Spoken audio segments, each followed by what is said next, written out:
देखने और सुनने वालों को जायका सबका पर अस्सलामु अलैकुम वरहमतुल्लाहि वबरकातहू। उम्मीद है आप सब ईमान और सेहत की बेहतरीन हालत में होंगे। आज की अच्छी बात, इब्ने मसूद रज़ी अल्लाह ताला अन्हु ने हुज़ूर अकरम सल्लल्लाहु अलैहि वसल्लम से ये इरशाद नकल किया है कि जो शख्स हर रात को सूरह वाक़िया पढ़े उसको कभी फाका नहीं होगा। और इब्ने मसूद रज़ी अल्लाह ताला अन्हु अपनी बेटियों को हुक्म फरमाया करते थे कि हर शब में इस सूरह को पढ़ें। तो चलती हूँ आज की रेसिपी की तरफ। बिल्कुल शुरू से शुरू करते हैं। गोश्त को इस तरह बारीक बारीक पार्चों में काट लेना है, बिल्कुल थिन स्लाइसेस में जितना हो सके। उसके बाद मज़ीद उसको थिन कर देना है इस तरह से।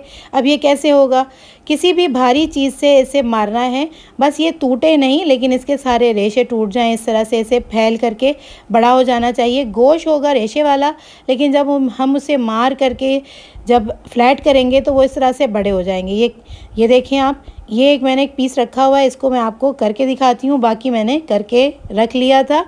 ये जो जिप लॉक बैग होता है इस्तेमाल किया हुआ, इसे फेंका नहीं करें, इस वक्त ये काम आता है। इसे मैंने अच्छी तरह धो लिया है और ये हैमर है, इसका ये जो दाने वाला साइड है इससे इसको ब्रेक करना है। ये देखें आप, कितना छोटा पीस था और ये फ्लैट करने के बाद, हैमर के मार खाने के बाद इसके सारे रेशे टूट गए हैं और ये फ्लैट हो गया है, काफ़ी बड़ा हो गया। ये देखें आप, बिल्कुल ये थिन हो गया है। पसंदों के लिए बिल्कुल ऐसे ही पार्चे चाहिए होते हैं। तो इस तरह के जिप लॉक बैग को कभी भी ना फेंका करें, संभाल के रख लिया करें। तो ये पार्चे तैयार हो चुके हैं। अब इनकी मैरिनेशन तैयार करनी है। 7-8 हरी मिर्चें ले ली हैं और 1 टेबल स्पून खशखाश है। खशखाश को धो करके सुखा लिया हुआ है। ये देखें आप, बिल्कुल ड्राई कर लिया है मैंने इन्हें। धूप में सुखाने के बाद इनमें अब बिल्कुल मिट्टी नहीं है, इनमें बहुत मिट्टी होती है, तो इसे अच्छी तरह धोने के बाद सुखाया हुआ है। ये अकेले नहीं पीसे जा सकते, तो इसे हरी मिर्चों के साथ ही पीस रही हूँ मैं, ताकि ये पीस लिए जाएँ। ये बहुत ही बारीक होते हैं इसलिए ये पीसे नहीं जाते। तो हरी मिर्चों के साथ ये बहुत अच्छी तरह से पिस जाएंगे। तो मैं इन्हें सबसे पहले पीस लेती हूँ मसाले वाली जार में। ये देखें, बिल्कुल बारीक पेस्ट बनाना है। इस तरह से पेस्ट बना के पहले रख लें। अदरक का 2 इंच का टुकड़ा ले लिया है, 7-8 बड़ी बड़ी सी लहसुन की कलियाँ ले ली हैं और 4 मीडियम साइज़ के प्याज ले लिए हैं। प्याज को ग्राइंड करना है, इसके लिए मैंने इन्हें रफली काट लिया और अदरक भी काट लिया है, लहसुन। और अब इन सबको बारीक पीस लेना है, थोड़ा सा पानी शामिल करके। तो आधे कप पानी के साथ मैंने इन्हें पीस लिया है। इस तरह से इन्हें पेस्ट बनाकर एक बोल में निकाल लिया है। कुछ अब बेसिक से मसाले हैं जो जाएंगे। नमक हस्बे जायका, 1/2 टी-स्पून गरम मसाला घर का पिसा हुआ है, इसमें ज़ीरा काली मिर्च बहुत कम मकदार में है, 1/2 टी-स्पून से ज़्यादा धनिया पाउडर है और 1/4 टीस्पून काली मिर्च है, 1/2 टीस्पून लाल मिर्च पाउडर है और 1/2 टीस्पून से कम हल्दी है। ये सारे मसाले इसमें शामिल कर दूंगी मैं। आप चाहें तो मिर्चें इस वक्त स्किप भी कर सकते हैं, क्योंकि हमने खशखाश के साथ भी पीसा हुआ है। खशखाश वाला पेस्ट भी शामिल कर दिया है और दही 3 टेबल स्पून इसमें शामिल कर दी है।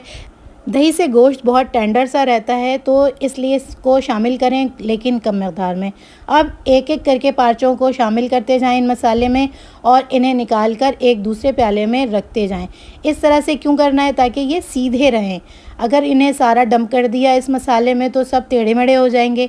तो जब ये तैयार होंगे तो ये इनकी शेप ऐसी नहीं रहेगी। तो इनको इसी तरह से खुले खुले तैयार करने के लिए एक एक पार्चों को अलग अलग मसाला लगा करके दूसरे बोल में रखती जाऊंगी मैं।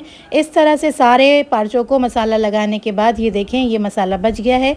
इसे भी मैंने इसी में शामिल कर दिया है। या तो इसे ओवरनाइट आप मैरिनेट होने दें या कम से कम 2 घंटे ज़रूर। तेल सरसों का है, इसे मैंने बहुत तेज़ गरम कर लिया है। ये देखें आप, जब बिल्कुल इसमें से फ्यूम आने लग गई थी, खुशबू, तो इसमें मैंने एक एक करके पार्चे शामिल किए हैं ताकि ये सीधे सीधे से इसमें तैयार हों। इसके बाद जो बोल में मसाला था उसे ही पानी डाल के मैंने इसमें शामिल कर दिया है। तकरीबन 2 कप शामिल किया है और बिल्कुल हल्की आंच पर इसे गला लिया है। गलाने के लिए आप कुकर भी इस्तेमाल कर सकते हैं, लेकिन इसी तरह से एक एक सेपरेट डालें तो इस तरह से खुले खुले से पार्चे तैयार होंगे। हल्की आंच पर पकते हुए इन्हें 40 से 50 मिनट हो चुके हैं। अब इन्हें चेक कर लेती हूँ मैं। ये देखें, बिल्कुल नरम हो चुके हैं। इसी तरह से इन्हें तैयार होना चाहिए था। प्याज के मसाले वाले सालन में कभी भी तेल ज़्यादा बाहर नहीं आता है। तो ये हमारा पसंदा तैयार हो गया है। चूल्हा मैंने बंद कर दिया है। अब इस पर शामिल करेंगे हरी मिर्चें मोटी मोटी कटी हुई और हरी धनिया। अच्छी तरह से पहले मिक्स कर लिया है। अब इसे सर्व कर दिया है। देखें आप, देखने में जितने खुशनुमा लग रहे हैं जायके में भी हैं। ये रोटी पराठे और चावल सबके साथ ही बहुत ही मज़ेदार लगते हैं। तो बनाइएगा इसे और कमेंट करके मुझे बताइएगा कि आपको ये रेसिपी कैसी लगी। मिलती हूँ अगली रेसिपी में। अपना बहुत सारा ख्याल रखिएगा और दूसरों के साथ ज़रूर शेयर कीजिएगा इस रेसिपी को और चैनल को सब्सक्राइब कर लें।